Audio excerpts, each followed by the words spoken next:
Alright, what is up guys? I am back with another deck profile of a deck that I absolutely love playing in the TCG and in Master Duel, but admittedly has not changed very much, and maybe I need to go back to the drawing board and really alter this strategy pretty heavily. But what I did to update this build, you guys may have seen this on the old channel, maybe you didn't, maybe you didn't. Basically all that I've changed with this build is sort of modernized it for the current format, bumped up the hand trap ratio a little bit, and that's been about it. Other than that, the strategy has been mostly the same over the past year or so. Probably is due for some modernization, but like I said, this kind of doubles as a Master Duel deck profile as well, because this is what I'm actively playing in Master Duel to ladder with, and I'm having a great time with it. It's one of my favorite strategies in Master Duel, and I just love the Time Thief theme. I also love the synergy with the Phantom Knight and Raidraptor cards that came out in Phantom Rage. And I just think this is a really cool deck. It does lack a little bit of going second options, which is why I bumped up the hand trap ratios like I did. But this deck is pretty much a blind going first, build a board, and set up a ton of interruptions kind of thing. And it's pretty good at doing that. It's pretty good at playing through interruptions as well to build that board. It does suffer from some consistency issues, which is why we typically played a ton of extenders, but I cut back on some of those extenders for this particular iteration, and I'll kind of explain where I did that. But overall, the deck is still pretty consistent and does what I needed to do. And so let's just go ahead and get right into it. So Time Thief Regulator is literally just Rescue Cat, but better. It's like pre-errata Rescue Cat, where you send it from your field when you control no other monsters and you get 2 Time Thieves from deck. And both of those Time Thieves you summon can proc their effects. This is the best starter that you want to see. If you find this in your opening hand, you're probably going to win, because the card commitment that you need to do your full combo is very minimal. It's pretty much a 1-card combo. You don't require anything else in hand to go a full combo with this, so everything else can be hand traps or potential extenders in case you get interrupted. So it's by far the best card to open. And then we have the targets we summon off of it. We have the Winder. It does have an effect to detach material from an Exceed and summon it out of your hand, which can be decent. When it's normal or special, that you get to add a Time Thief card from deck to hand, which it can be any Time Thief cards. You can search a monster that you're missing, but most likely you're going to be searching the either the startup spell to extend one that's already in your hand out of your hand, which allows you to play a little bit further if you didn't open Regulator and you had to normal this, and you have another Time Thief in hand, you still get to make a rank 4 by doing that. Or you'll search the Trap, which we'll get into, which the Trap has been coming up a lot. But this guy's pretty good. It's one of the targets we summon off of the Regulator. And then the other target we summon off of Regulator is Adjuster. And she has the effect to dump a Time Thief card from your deck to your graveyard. And the one we always dump is the one Bezel Ship. I actually dropped the Chronocoder. Chronocoder is good in concept, where you detach, if you detach material from an Exceed, you get to proc that effect to bring it back to the field. This one just lets you do it manually, which I think is infinitely better. And so you always send this off of the Adjuster, and then you have an extender in your graveyard. Usually the first rank 4 you make is Raidraptor Force Strix, and so you detach one of the materials from Force Strix to search, and then you detach the other one off of this effect to get it back to the field. So really cool. I'm also super glad these cards were reprinted in Ultra Rare. But this deck is mostly playable in Common Charity format as well, and I am building a Common Charity format Time Thief deck, which I hope to do a profile on at some point.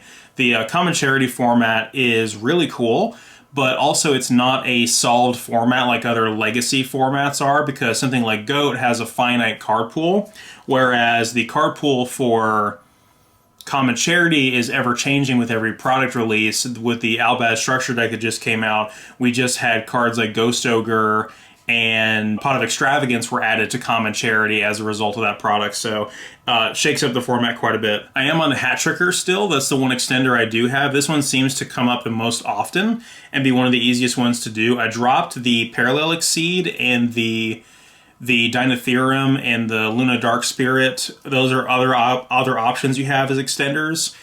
This one comes up the most for me, although I think Dinotherum might be objectively the one that is easiest to get off. although the Parallel Exceed seems like the most powerful one, but you only run 3 links in this deck, so Parallel Exceed bricked on me a lot, and I just decided to cut it. I've been playing it a little bit in Master Duel, because I don't have some of the other cards, but I think I would drop that. On to the Raidraptors, we have the 3 Strangleanius. You usually search this, but it is a great extender. We usually always want to have one of these, so that's why we play 3. But it will lock you into darks when you activate it, so we want to be very careful when we do that. The line that goes through the Raidraptor rank up spell that gets you Cyber Dragon Infinity, you have to activate that before you summon this guy, or else you're locked into darks and you can't summon Cyber Dragon Infinity, which is a light. So we also play the 2 Raider's Wing. Keep in mind that this is also always treated as a Phantom Knight card. So if you need to bin another card off of, let's say your Rusty effect gets negated, or you still have Rusty on your field the next turn after you bin the boots to set the Shade Brig, you can bin a Raider's Wing from deck to set like a Fog Blade or something, and you still have extension because you can detach from a Exceed to summon this back as well, the same way you would with Time Thief Bezel Ship.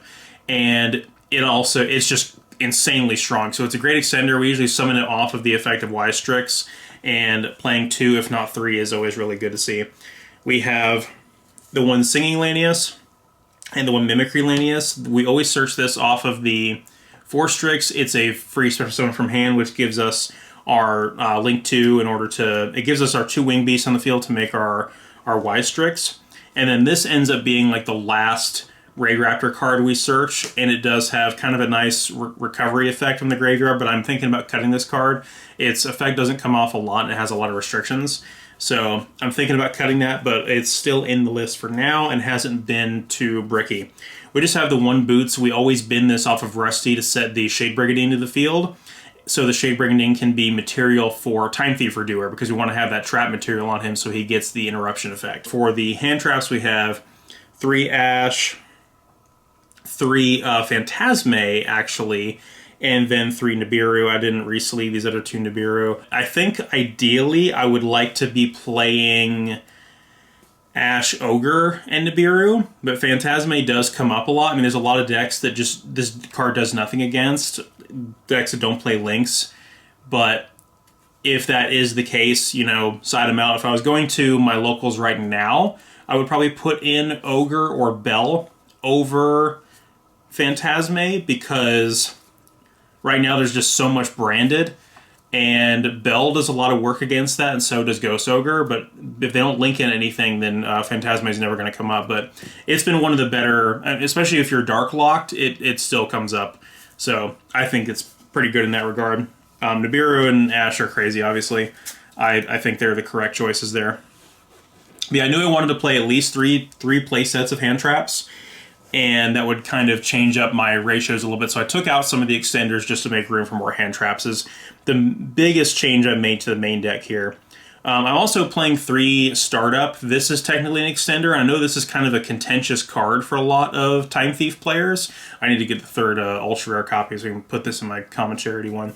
But this has been successful for me. It can brick. I am being honest, it can brick, but it does allow you to fix a lot of otherwise bricky hands where you didn't open Adjuster and you didn't open Regulator, and you still need a way to actually get your combo off to the races. So I think that's pretty important. It's also a quick play, which comes up a lot. You can search it off of the Winder. I just think it's really good. We have the rank up spells, which is the 1 Soul Shave Force for the Cyber Dragon Affinity, and the 2 Phantom Knight Magic Force, which again, I know the different rarities probably bother some people, but this is one of the best rank up magic spells in the game. Like this thing solves so many pragmatic problems with rank up magic skills, it's not even funny. So you can literally just, unlike the other Phantom Knight rank up magic, you can just basically skip all of the setup that card requires, because you have to rank something up with no materials. It's not like, you're banishing your Time Thief Doer, so it comes back to the field with no materials, so you can rank it up into Azathoth type of line like we did back in the day.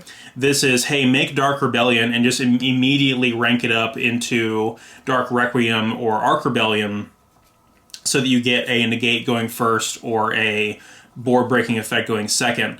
And so we can search this off of so many things. We can search it off of Rusty, we can search it off of Boots, we main 2 of it. I think we can even get it off of Force Strix, which is huge.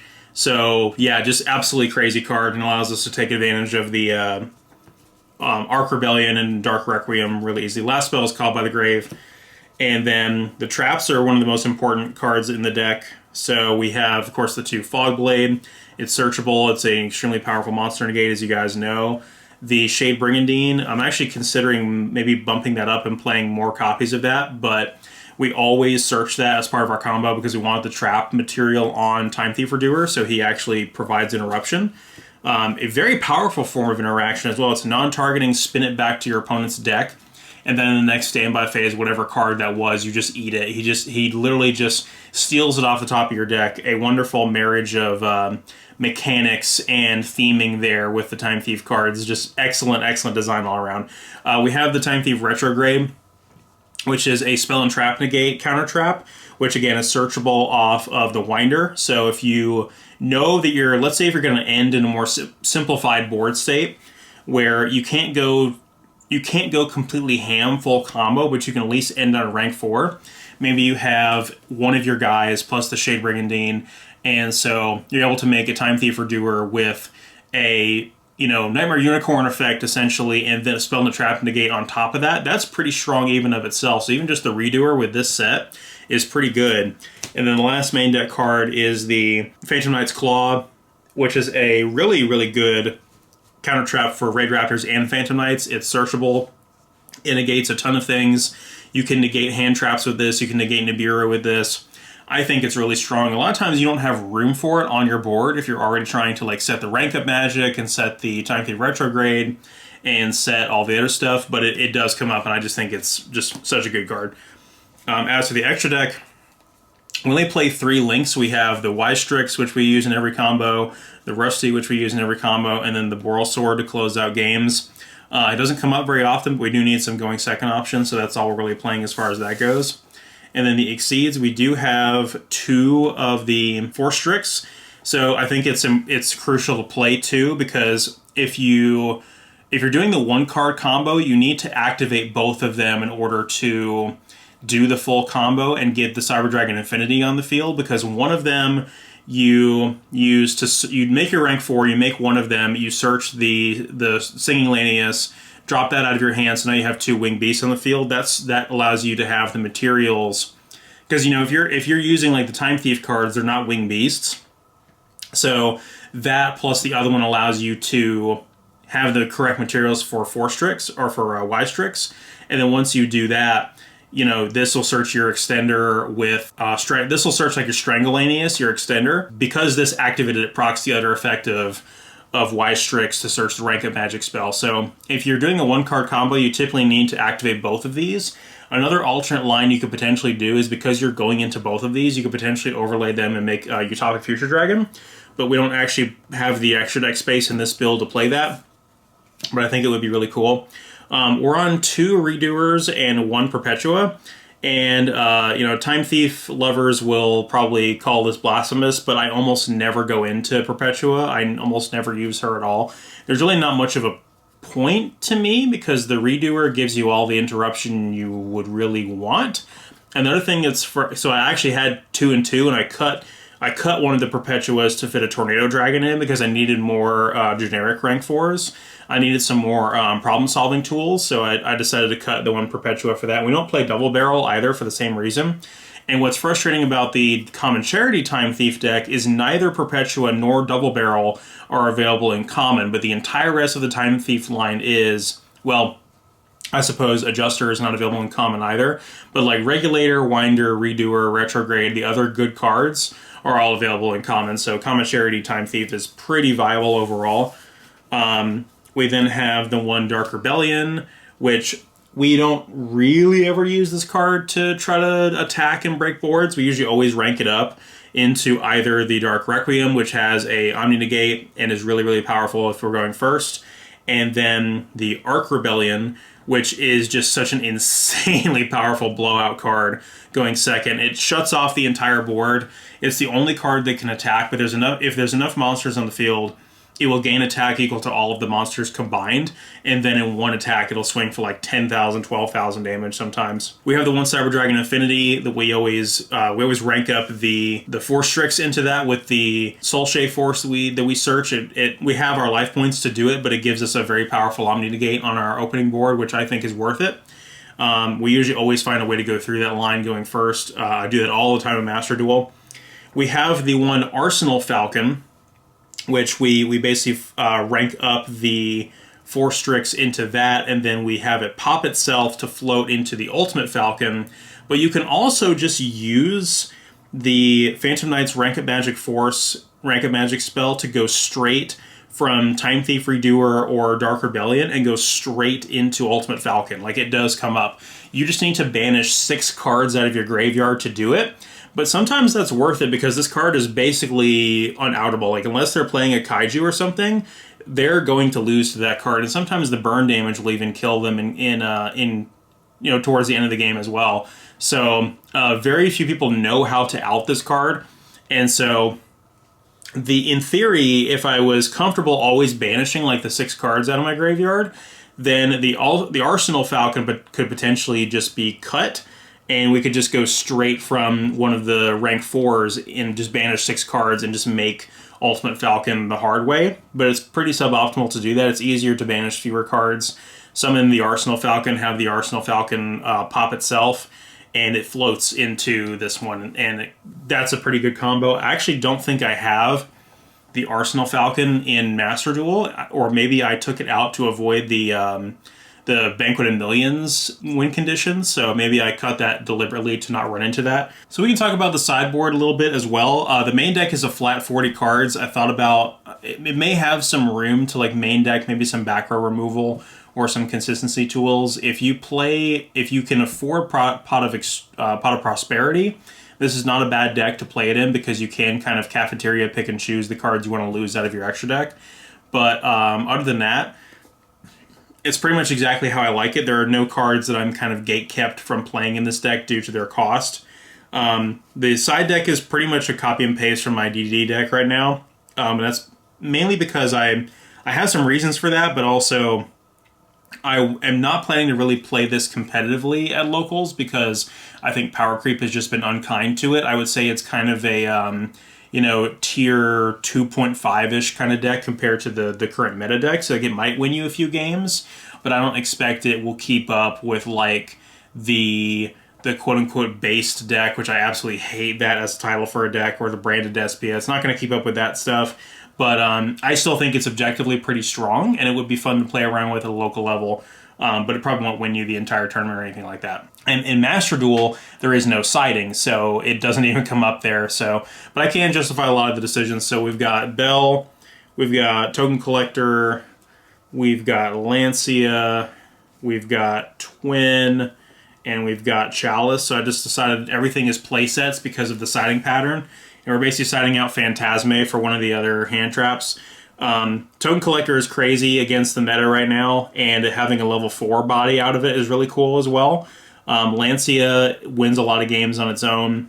Bell comes up all of the time against the branded matchup because there's so many graveyard effects there. Graveyard effects of something like DPE comes up all the time, so I think Bell's in a really good position right now. And then this deck does kind of lack going second board breaking options, so you kind of need ways to either clear your opponent's back row or shut off powerful effects. So I debated maybe wanting to bump up the card kind of a little bit to main deck a Feather Duster, but I was actually maining like 2 Cosmic Cyclones in the previous build, which 2 of seemed just kind of wrong. So I've got just 3 Twins in the side if I need back row hate against a Eldritch deck, or the person at my locals is playing a Paleo Frog deck. And then Chalice seems correct because I want to shut off my opponent's cards. I mean, obviously this would probably be droplets if I had it, but I want to shut off my opponent's effects, but I still want to be able to OTK them with Arc Rebellion. So I don't want to completely make them immune to damage, although that wouldn't be a bad play either because this deck's main strong point is setting up a board on turn 1 with a lot of interruptions. So the Cyber Dragon Affinity negate, the Dark Requiem negate, the Fog Blades, the Time Thief Retrograde, the Phantom Night Trap. All of those different effects are just lots of powerful, searchable, consistent interruptions. In theory, you know, shut off your opponent's board with Dark Ruler and then set up that board is not a bad play either. But if I'm thinking about like a proper going second card, it's probably something like this where it's like, hey, just shut off your opponent's Appaloosa, shut off their, you know, whatever interruption they have, and then just try to beat into them for games. So anyway, that's probably going to do it for this video. Hope you guys enjoyed this. I'm definitely going to be playing this on stream. I'm probably going to stream just some laddering on Master Duel. Hope you guys enjoy this, and I'll see you guys next time.